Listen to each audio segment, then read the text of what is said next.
próximo painel vai examinar políticas públicas nacionais e internacionais. E políticas públicas, quem está no Brasil sabe muito bem que são absolutamente essenciais. É graças a políticas públicas que nós chegamos onde estamos, uma posição de destaque, diferencial e liderança aí na questão dos biocombustíveis. Vamos chamar primeiramente o moderador do painel, que é o Carlos Orlando. Carlos Orlando é o diretor executivo de Downstream do IBP.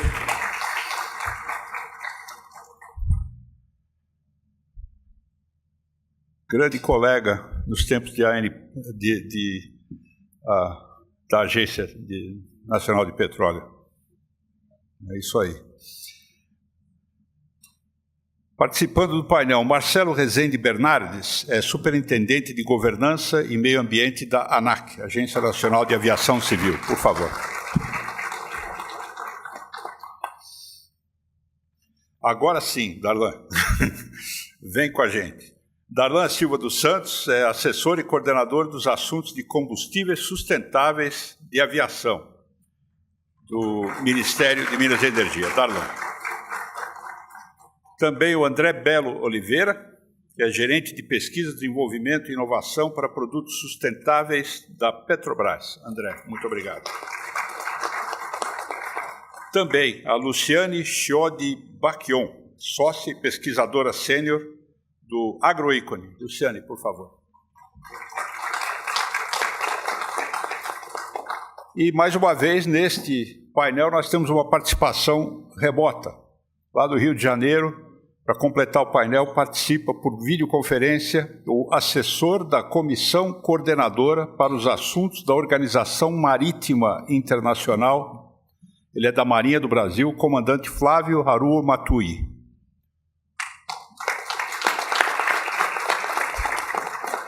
Comandante, está nos ouvindo?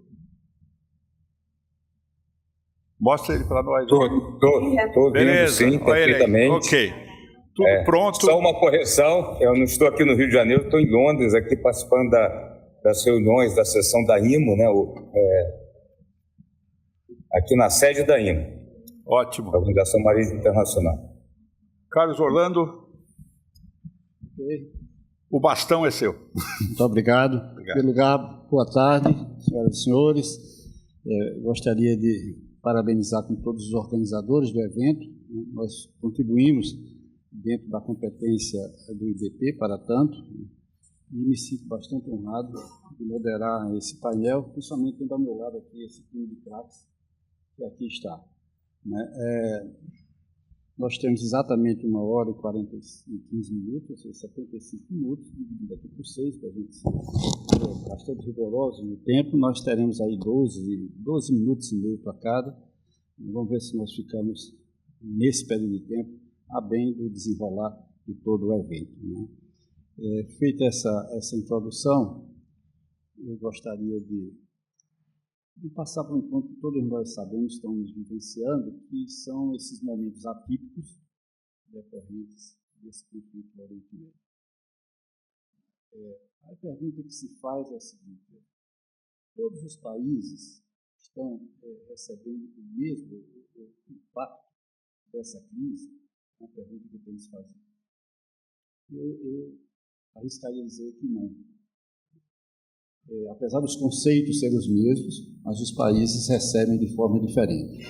No caso nosso, nós temos aí uma resiliência muito grande.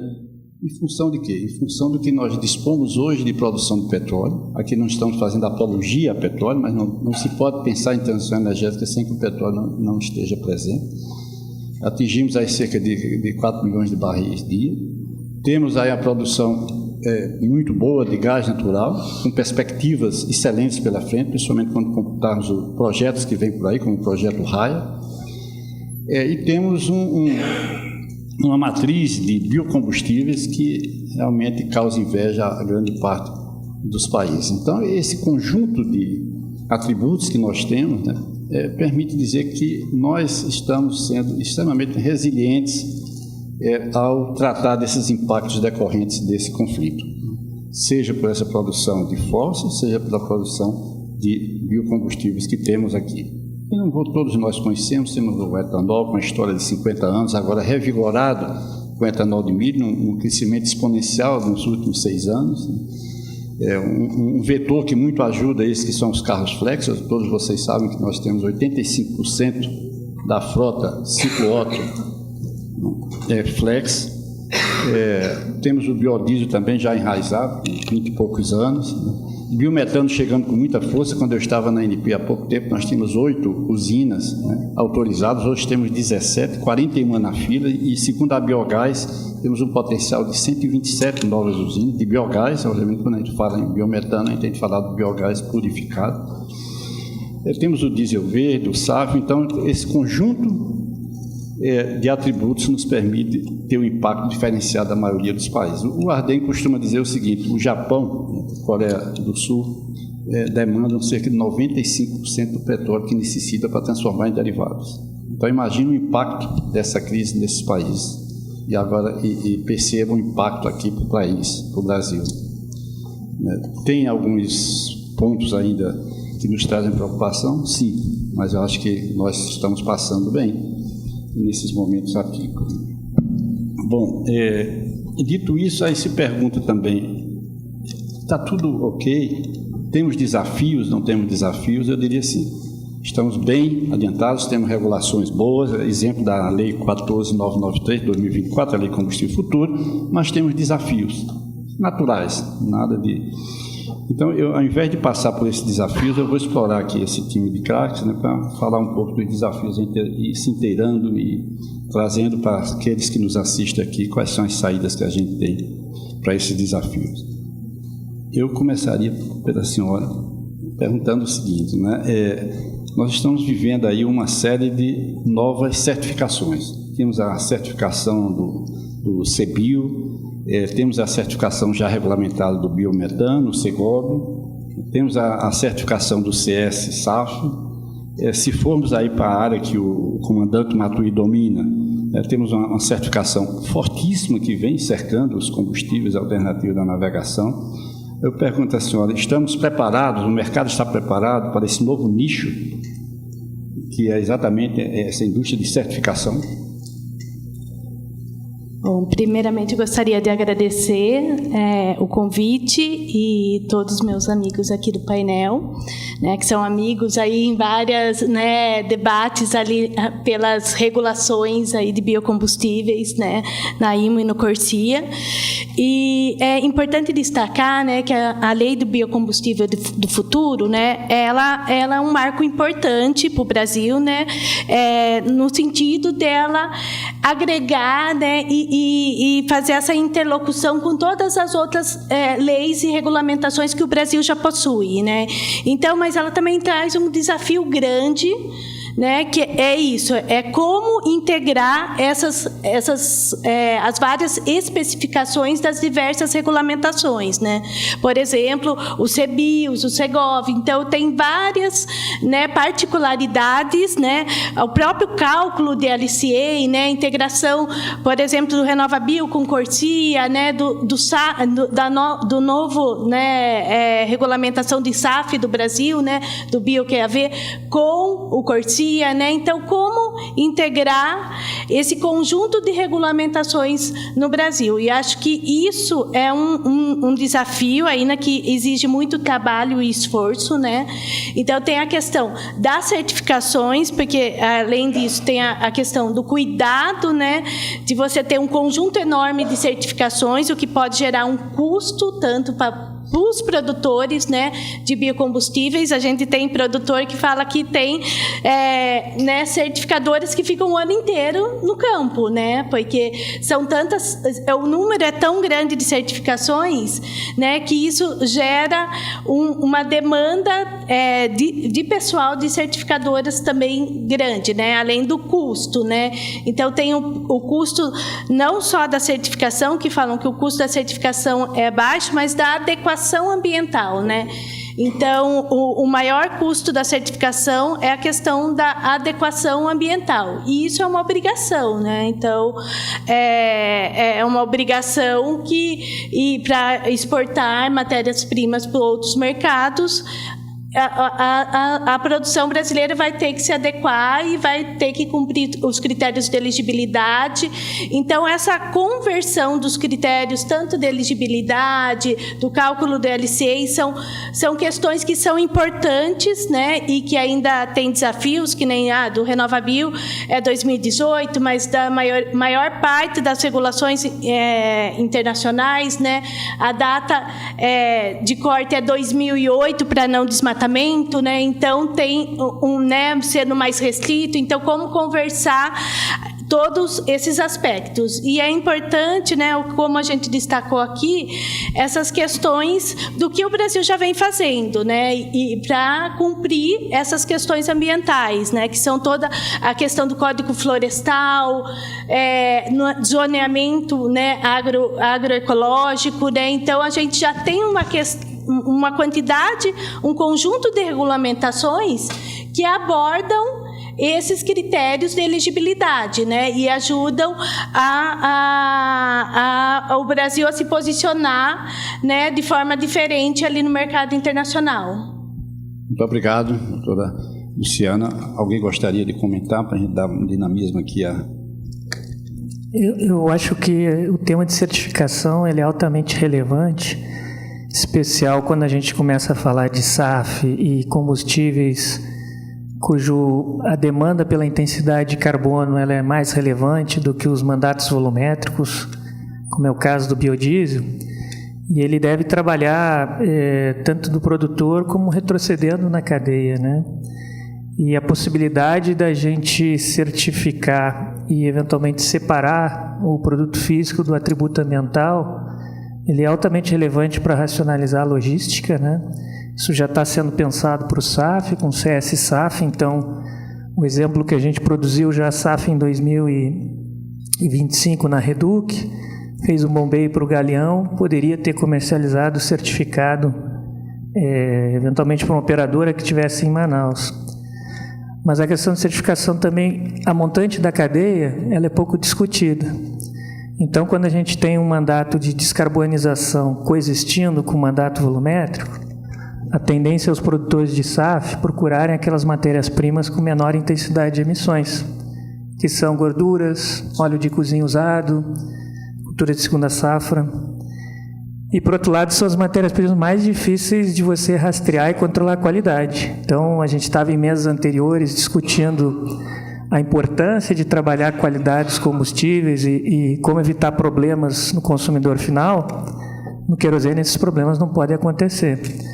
Então, quando a gente começa a colocar o óleo de cozinha usado, que é mais difícil de rastrear, essas matérias-primas começam a ter preços vantajosos, eventualmente igualando, um óleo refinado até superando, aumenta o risco de fraudes, né? Então, talvez a gente precisasse pensar aqui também em certificação, em desacoplar o produto físico do ambiental para as matérias-primas e até para racionalizar a logística. Você pode ter um frigorífico integrado com a produção de biodiesel, eventualmente ele exportar essa gordura para os Estados Unidos, para um produtor de SAF, e ter que puxar óleos vegetais de outra região e emitir nos caminhões, enfim. Então, eu acho que essa questão de certificação ela é fundamental.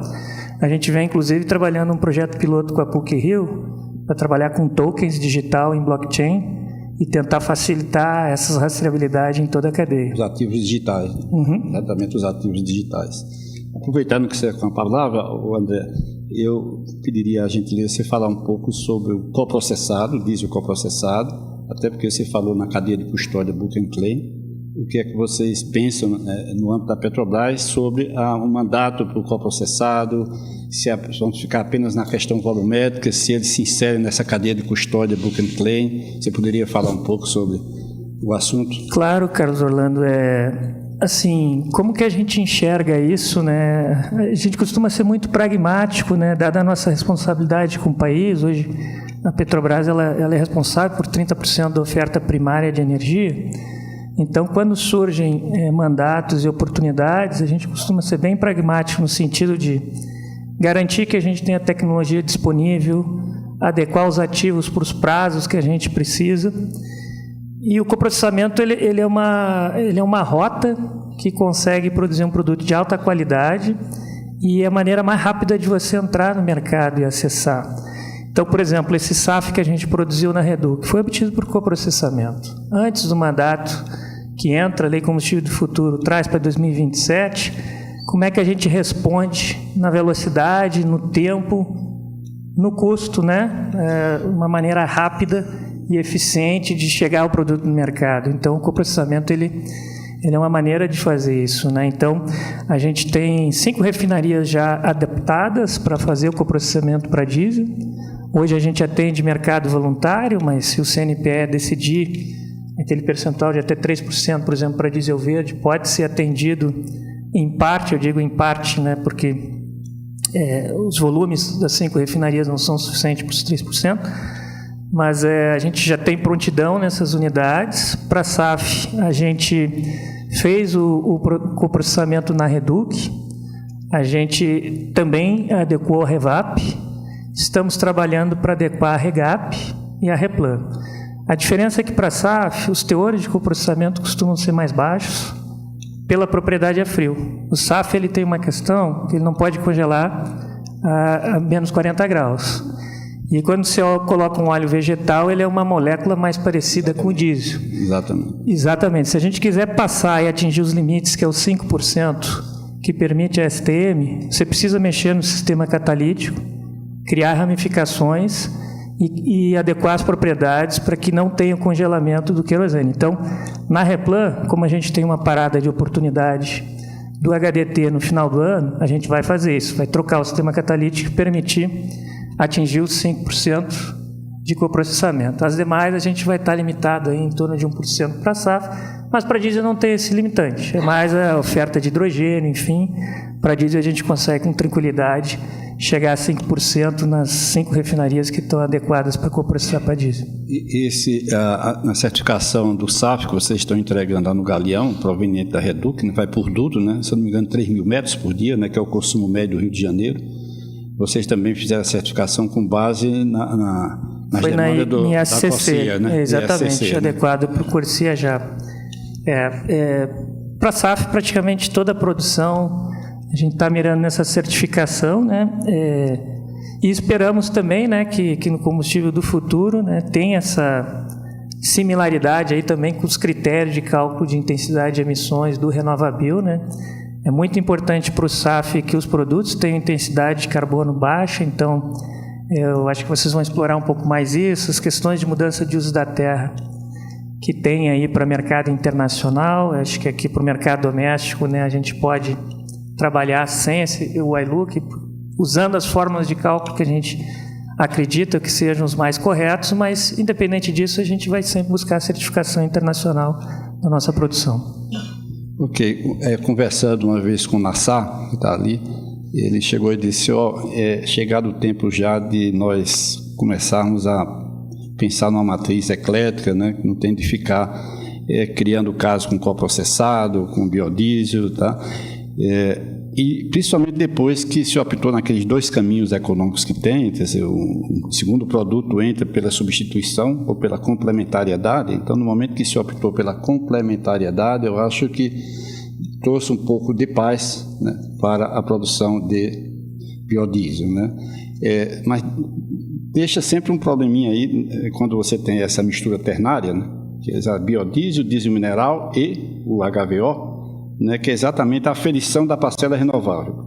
Porque se você quer aferir o quanto tem de biodiesel no diesel, os 15%, é muito fácil. Mas no momento que você joga um produto que tem a mesma característica físico-química do diesel mineral, para se aferir mais à frente qual é a parcela renovável para fins de qualquer que seja o atributo financeiro disso aí, é complicado. Então resta esse ponto a ser bem escrutinado, principalmente pela ANP, que vai exatamente ter esse papel de verificar se aquela parcela renovável realmente corresponde àquilo que está registrado, né?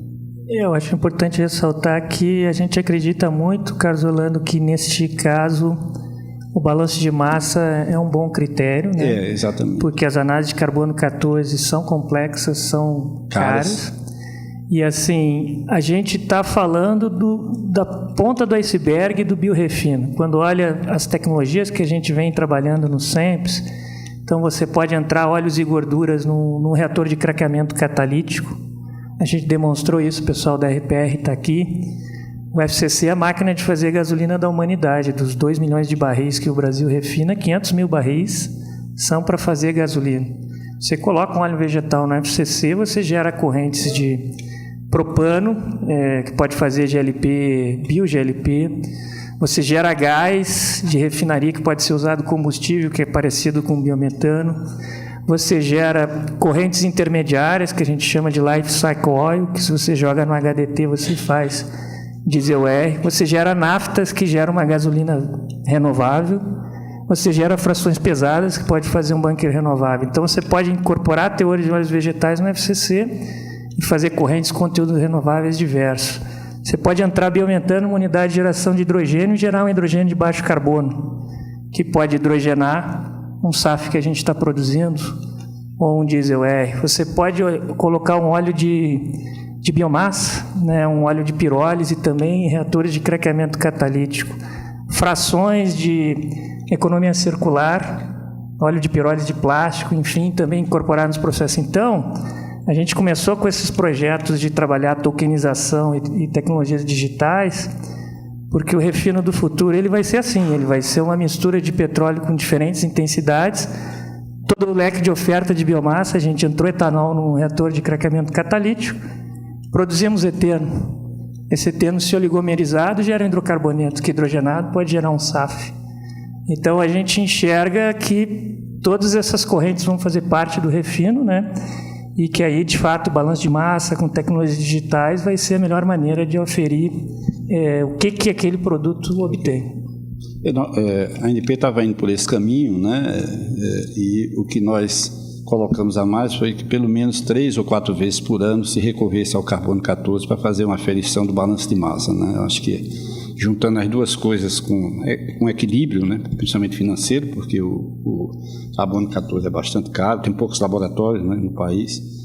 Bom, eu poderia seguir aqui, mas tendo em vista que o comandante Matuí está lá com a IMA, eu vou passar a palavra para você, Matuí, mas eu gostaria que você enfocasse assim, que a navegação é um setor de difícil descarbonização, como todos nós sabemos, né?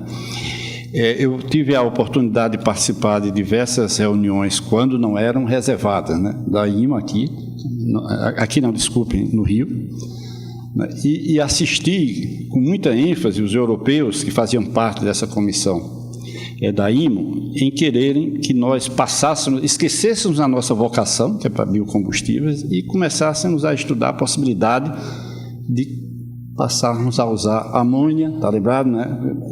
Amônia e metanol, né? E GNL, né? Então, quer dizer, a amônia a gente precisa, mas não para combustível normalmente, sim para fertilizante, né? Toda a cadeia que segue daí, né? E o e-metanol, né? Todos nós sabemos que tem um procedimento complexo para conseguir. Você tem de ter um CO2 biogênico, você tem de ter o hidrogênio verde, então não é um processo barato, né?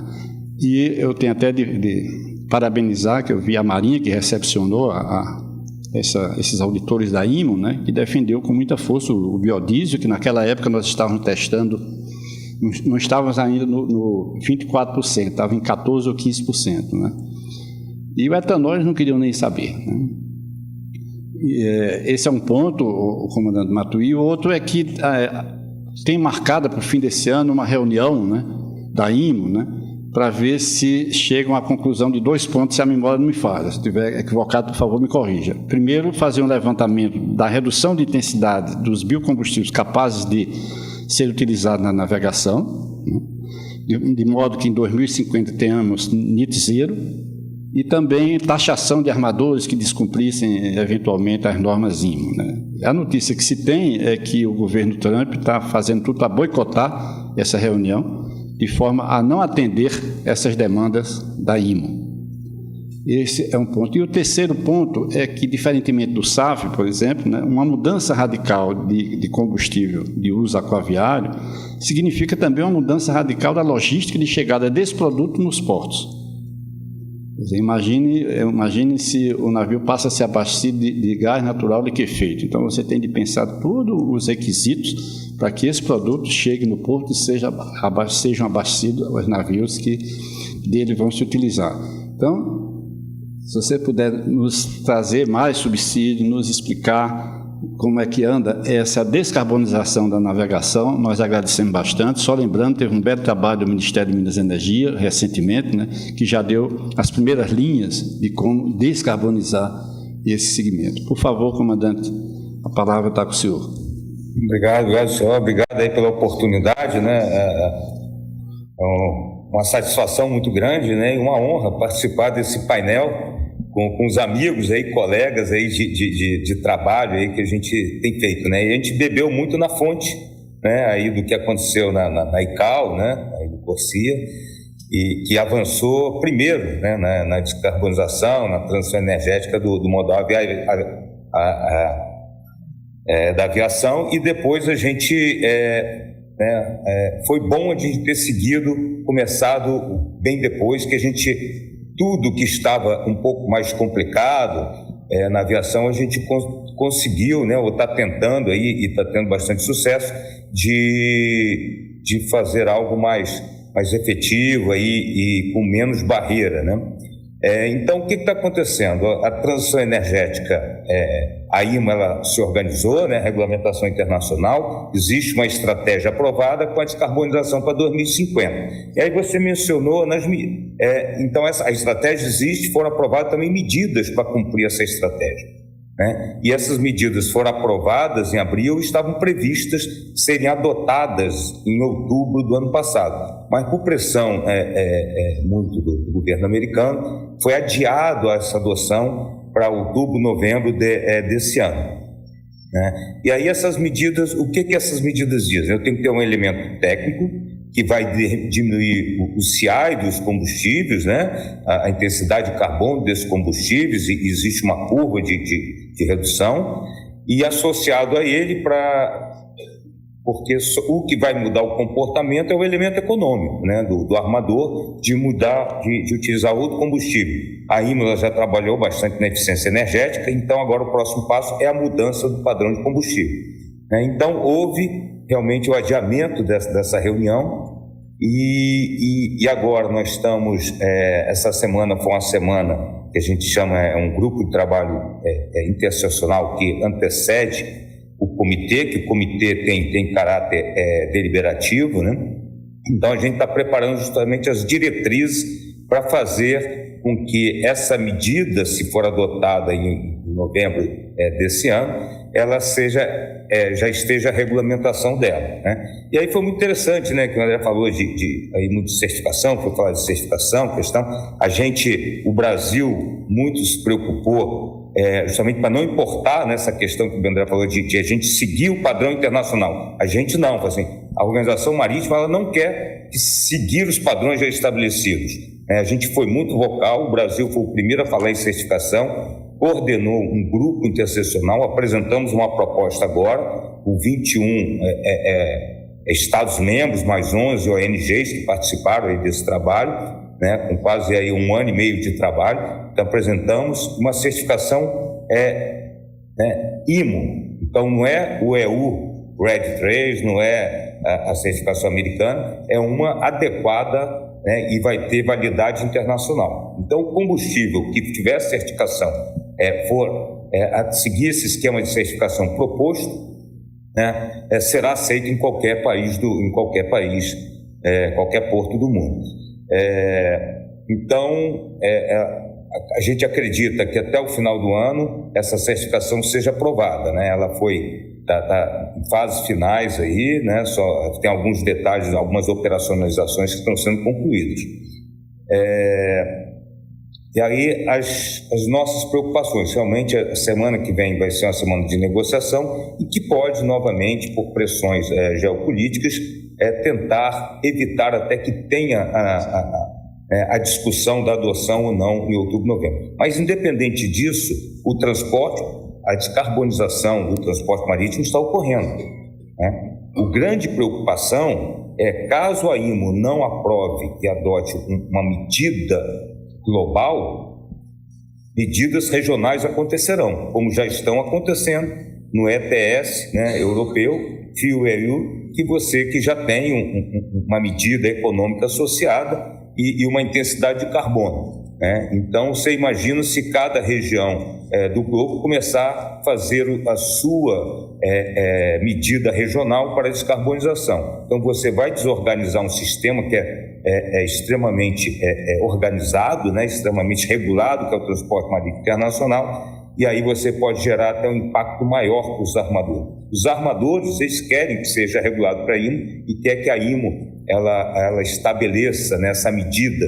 uma medida que foi trabalhada há mais de 2 anos. O Brasil teve um papel importante para que essa medida fosse atender os critérios da descarbonização e fosse a medida que trouxesse menos impacto, né?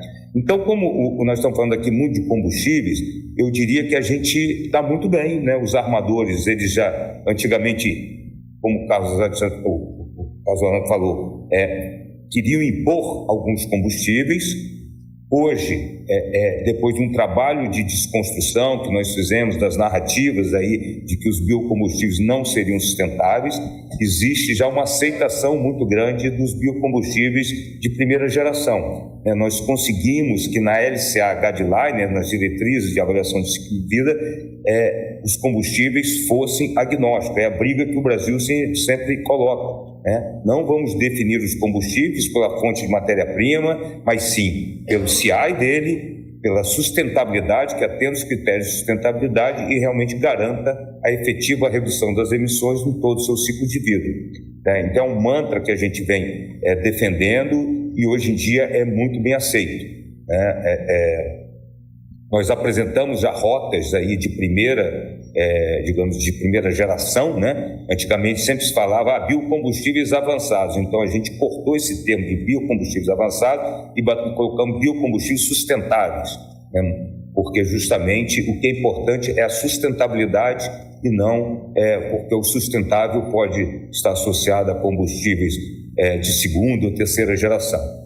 Então eu acredito, se as nossas expectativas se concluírem, né, a gente em breve terá uma rota de combustível aprovada, né, pelo GESAMP. Ele já sugeriu a aprovação de uma rota, né, de etanol de milho, da safrinha. Tem outras rotas, né, o de biodiesel de sebo, tem o biodiesel de soja também, já apresentamos, né? Tanto o processo FAME, que é o conhecido, como o FAE também, que é a estratificação usando o etanol, porque você diminui mais o CI aí, então torna bastante interessante, né?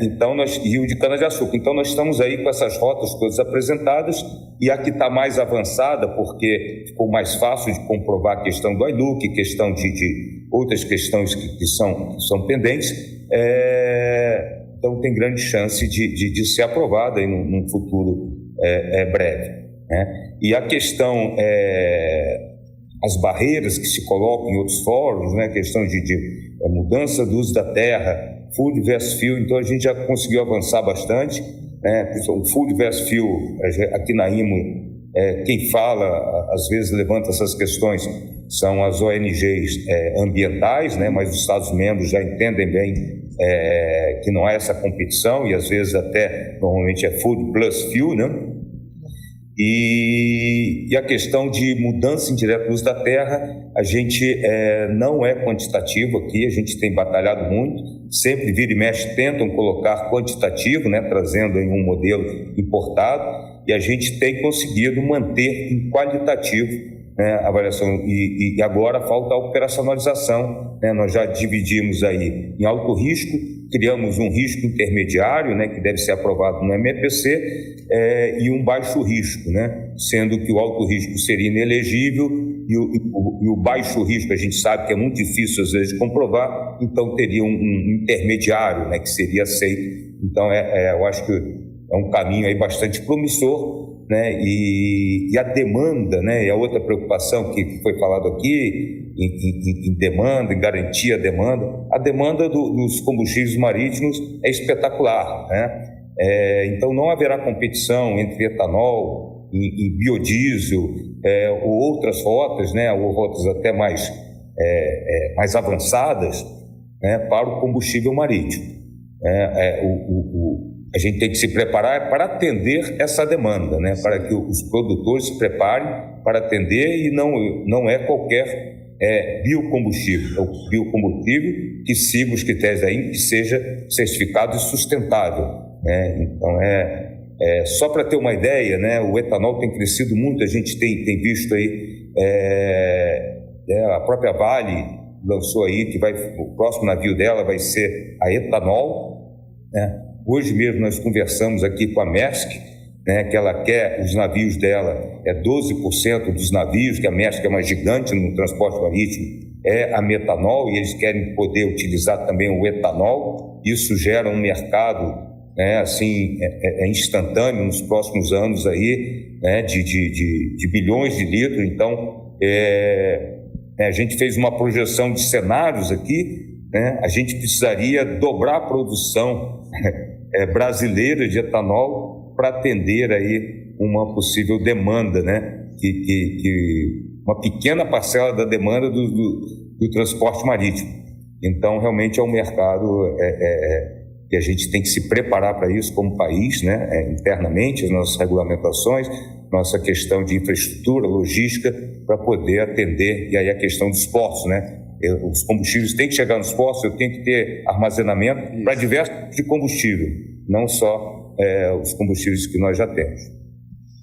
Muito bom, comandante. Fico extremamente satisfeito, até porque numa das reuniões com o pessoal da IMA eu fiquei assim meio preocupado, né, que eles chegaram até a ameaçar, dizendo o seguinte: nós temos 176 países associados à IMA, os navios desses países transportam cerca de 80% da carga, e aquele país que não se adequar às nossas normas não poderá ter seu barco atracado neles. Então eu fiquei preocupado, então até eu estou ouvindo que é uma mudança radical, né, de pensamento, né? E graças a todo o trabalho que vocês fizeram, eu presenciei por diversas reuniões. Mais uma vez, parabéns. Eu só faço a última pergunta, né, antes de deixar você livre aí para esse evento. O frete é muito sensível, né?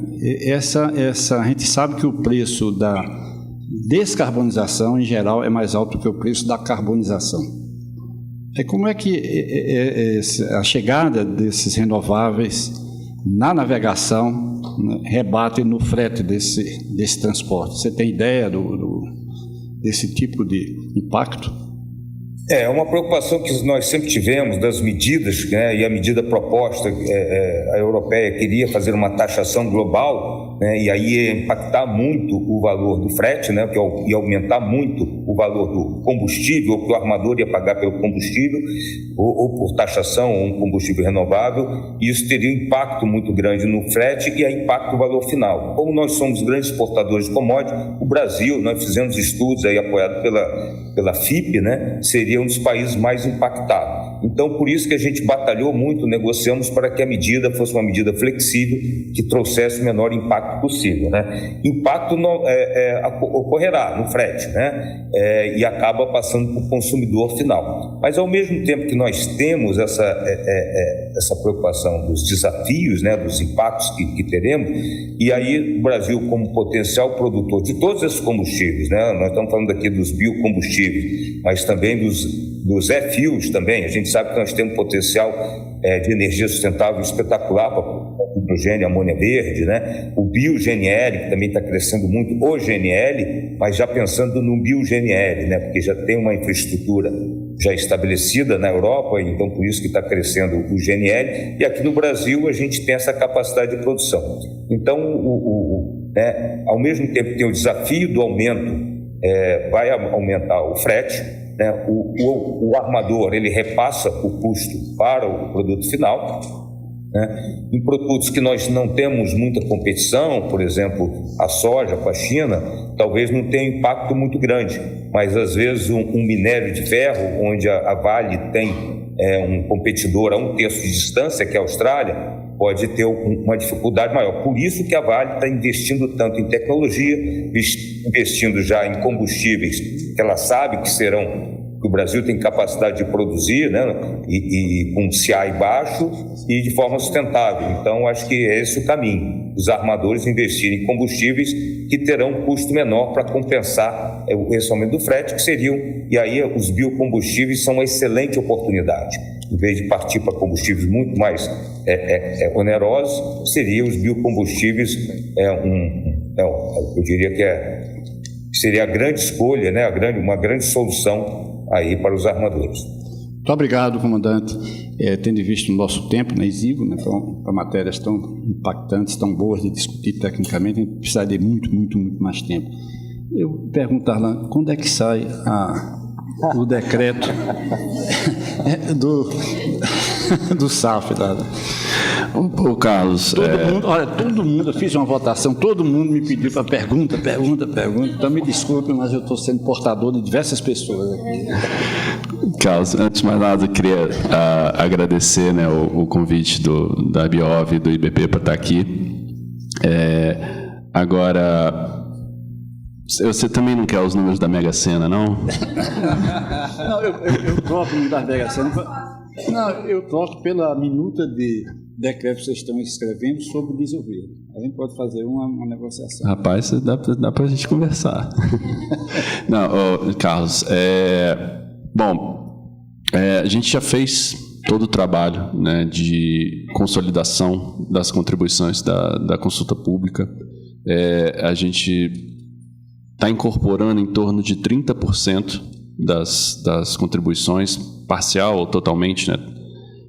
Mas deu em torno de 30% das contribuições, foram 338, se eu não estou enganado, tá? E o texto já está finalizado, já está alinhado com a Casa Civil, com a ANAC, com o Ministério de Portos e Aeroportos. E eu vou repetir também o que eu já falei para vários que me perguntaram isso hoje. Infelizmente, está no buraco negro da burocracia. Infelizmente, mas a gente está trabalhando junto, né, as consultorias jurídicas, né, o pessoal que cuida dessa parte, para poder adiantar o máximo possível, né, para a gente, né, até o secretário Renato chegou a comentar que seria publicado ainda em março, né, já estamos no final de abril, então assim, mas só para deixar vocês tranquilos, o texto está pronto, o texto já está alinhado, só a burocracia mesmo.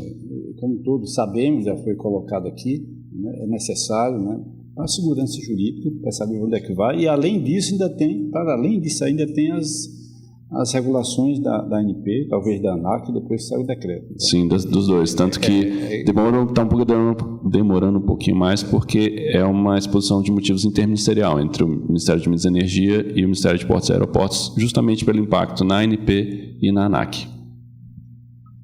Sobre as perspectivas que a EPE nos trouxe de produção de SAF no futuro, você tem algum comentário a fazer?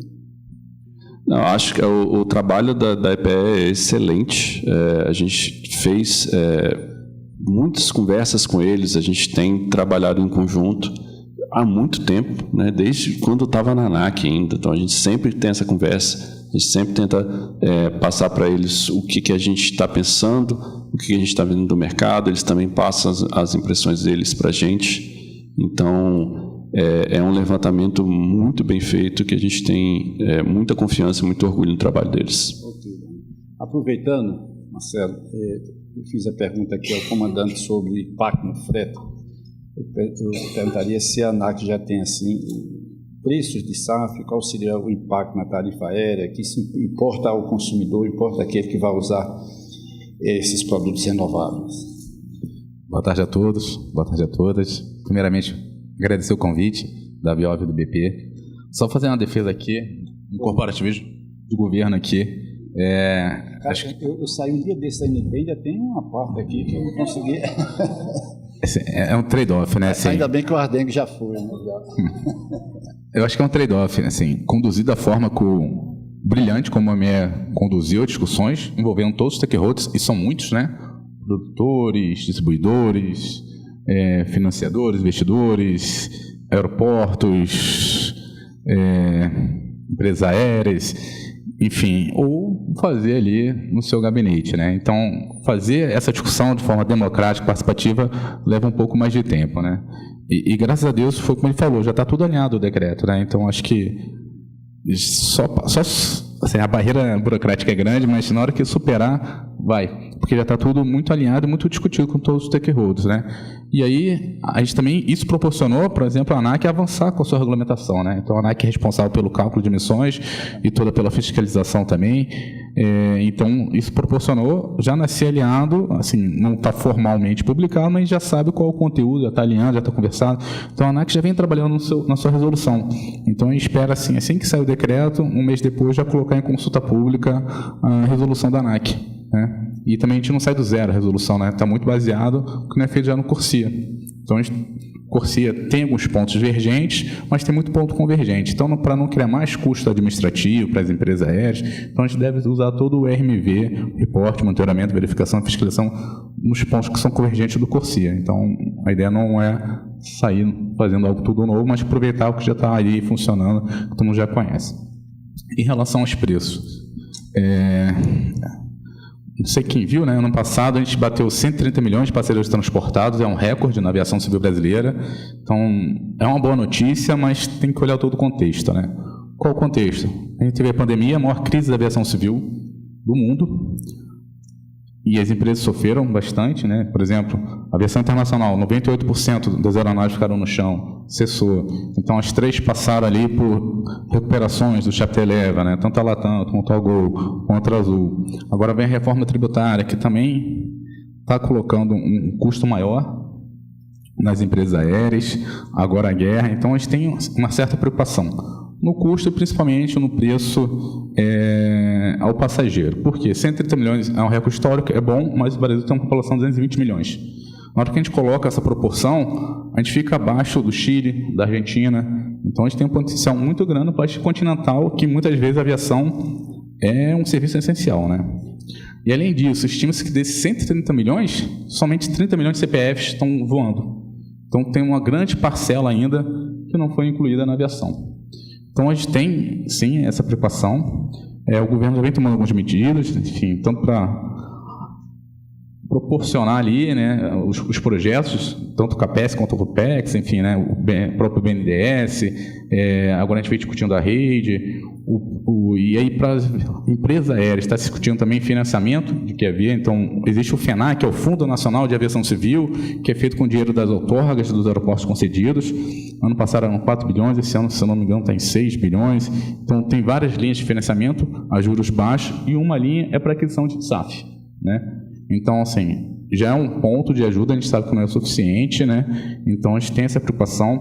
A própria lei do combustível futuro, a gente começou só com 1% e subindo de maneira gradual, exatamente para dar tempo de se desenvolver o mercado de SAF, de maturar esse mercado de SAF. Então, a gente está começando aos poucos com 1%, então 10% só em 2037, né? Agora, no decreto, na discussão de decreto, a gente foi bem sensível a isso, né? Então, teve muita sugestão em relação aos meios alternativos, então a gente também vai dar uma flexibilizada, a gente está flexibilizando um pouco ali nos meios alternativos também, então é um ponto sensível sim que a gente está atento, né? A própria lei foi muito inteligente em trazer mecanismos, né? O próprio CNPE pode revisar as metas, né? Então, em casos de não ter oferta ou não ser economicamente viável, o próprio CNPE pode revisar isso, né? Então, sim, é uma preocupação grande. Muito obrigado, Marcelo. Se eu puder fazer só um complemento, também lembra assim, como o Marcelo comentou assim, a gente não está parado esperando sair o decreto, né? Então o pessoal está trabalhando, a gente tem conversas com a ANP, a gente já está vendo os próximos passos, entendeu? Então, assim, só para deixar todo mundo tranquilo que o trabalho está continuando, e depois que sair o decreto, esse trabalho ainda continua, a gente tem até o fim do ano para terminar tudo. A ideia é que a gente tenha tudo pronto para entrar 2027 com o ProBio QAV funcionando. Muito bom. Gente, eu acho que todos nós aqui teríamos muito o que falar ainda, mas já recebi um puxão de orelha aqui, que a gente tem que terminar às 16h05. Uma pergunta nos chegou, eu assumo o compromisso de respondê-la, né, por o endereço que me for dado, porque nós estamos já estourando no tempo. Eu pediria que, se vocês tiverem alguma palavra, eu passo rapidamente, 1 minuto somente, para comentários finais. Se não tiverem, tudo bem, mas a gente está premido pelo tempo. Se puder fazer só um complemento em relação até ao que o comandante Matui falou, a gente tem, né, e aí, em conjunto com a ANAC, dentro da delegação brasileira que trabalha lá no Corsia, a gente tem acompanhado as discussões que estão sendo feitas na IMO, a gente tem conversado com os colegas da Marinha e os próprios pesquisadores que também ajudam a Marinha, que são praticamente os mesmos, e para a gente poder também trazer essa visão, principalmente brasileira, que é o que está sendo levado lá para a IMO, a gente também eventualmente possa levar isso lá para o Corsia e tentar melhorar a regulamentação do Corsia. Ok, obrigado. Carlos, posso só fazer um comentário também? Eu também queria. Já estamos... Foi comentado aqui que a gente tem matéria-prima, a gente tem know-how, a gente tem clima, a gente vai ter regulação, uma das preocupações, então a regulação está andando, vai sair. Tem a demanda criada, tem a oferta agora, então vai acontecer, né? Eu acho que foi colocado muito no último painel, que a gente precisa realmente combater a narrativa lá fora, né? Enfim, fast food e tudo mais. E levar os nossos modelos, né? Então isso a gente já veio trabalhando também no modelo aqui do Sul Global para levar isso para fora. Então não é uma briga, enfim, uma discussão só do governo. A gente precisa, governo, academia, empresas, setor privado, todo mundo junto, exatamente para levar essa comunicação mais forte lá para fora, né? Então é uma briga na IMO, uma briga na ICAO. Então a gente precisa realmente, acho que unir forças para falar com quem quer ouvir, né? E quem não quer ouvir, tecnicamente a gente consegue mostrar com evidências, com fatos, com números, que realmente não existe e nossa realidade é diferente. Então a gente consegue suprir tanto a demanda brasileira quanto uma boa parte da demanda global e sim ser aí um país exportador não só de matéria-prima, mas realmente de SAF. Muito obrigado. Bem brevemente também, olhando a parte de navegação internacional, acho que vale comentar que a gente fez diversos trabalhos de incorporação de biodiesel no bunker. A gente teve sucesso no bunker com 24% de conteúdo renovável. A gente fez as adequações lá em Rio Grande, já está oferecendo o produto do Porto Rio Grande, está preparando Santos. Fizemos alguns testes também, lançamos o produto em Singapura, na Ásia. E aí, quando a gente fala que temos matérias-primas, enfim, a gente está com essa disputa de narrativa para o mercado internacional. Se tudo der certo, aí a gente tem que começar a voltar os olhares para a oferta de novo, porque assim, o mercado internacional de bunker é coisa de 300 bilhões de litros. A visão para a SAF em 2050 é coisa de 500 bilhões de litros. A gente produz 15 bilhões de litros, talvez, de óleos vegetais. Biodiesel já consome 10. Então, a gente tem essa visão, começar com óleos e gorduras, olhar para os açúcares, biomassa celulose, lá para frente eletricidade, mas que não haverá bala de prata. A gente vai ter que usar todas as soluções da cesta, porque, assim, de fato, o mercado internacional é muito grande e substituir um produto com petróleo que tem alta densidade energética é um desafio imenso, né, para toda a humanidade. Eu queria falar bem rapidinho, aproveitando que eu tenho aqui o pessoal da IMO e do Corsia reunido, e eu queria só fazer um agradecimento em nome de todos pela representação, né, que vocês fazem do Brasil nesses fóruns, e acho que a gente é muito bem representado e bem reconhecido internacionalmente. Todo mundo tem medo do Brasil nesses fóruns, tá? Então, né, através de debate científico e qualificado, né, o Brasil tem mostrado e conseguido atingir seus objetivos, né? Então, agradecer aos comandantes, aqui o Darlan e o Fernando, obrigada pela, né, todo esse trabalho que vocês têm feito aí na IMO e no Corsia. Obrigado. Mas, Orlando, eu posso ainda falar rapidinho? Eu já estourei minha cota. Olha quem está aqui ao meu lado, olha só. Já para me expulsar todos nós aqui. Pode sim, comandante, rapidinho, por favor. Tá bom, vou falar rápido, né? Já foi bem colocado. Eu acredito muito nesse mercado do transporte marítimo, acho que assim que o Darlan também, a gente está conseguindo aos poucos remover essas barreiras, né? E aí a gente tem que olhar para a oferta, tem que estar preparado.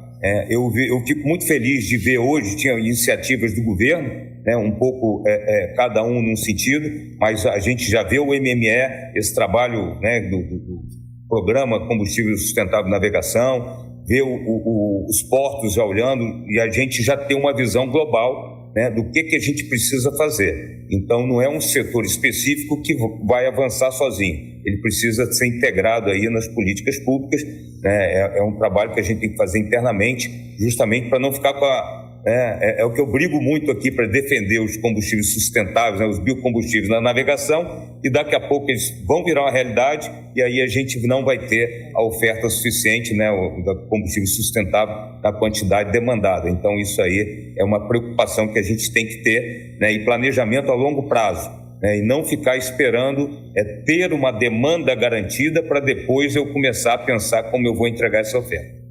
Muito bom. Eu gostaria de encerrar dizendo que a gente tira algumas lições aqui. A primeira é um fator que estava presente em todos nós aqui, com certeza, mas com esse conflito ganha muita força, que é a segurança energética. Segurança energética. Não sei se os senhores se lembram, tem uma lei de 1991 que já previa a formação de estoques estratégicos de combustíveis no país. Em 1991. Quer dizer, nunca foi posto em prática. Então, eu acho que essa é uma lição que a gente aprende desse conflito.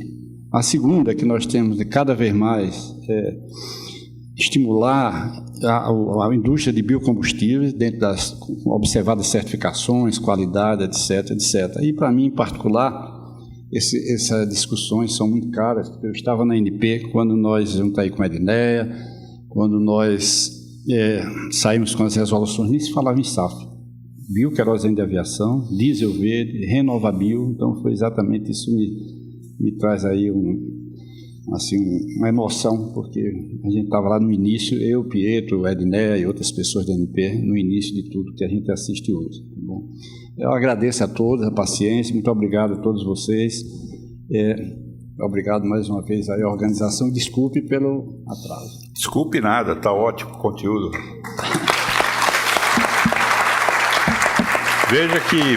Veja, Orlando, que o comandante, além de competente, de conhecedor dos assuntos, ele é televisivo também. Olha o belo navio amarelo que ele botou ali atrás.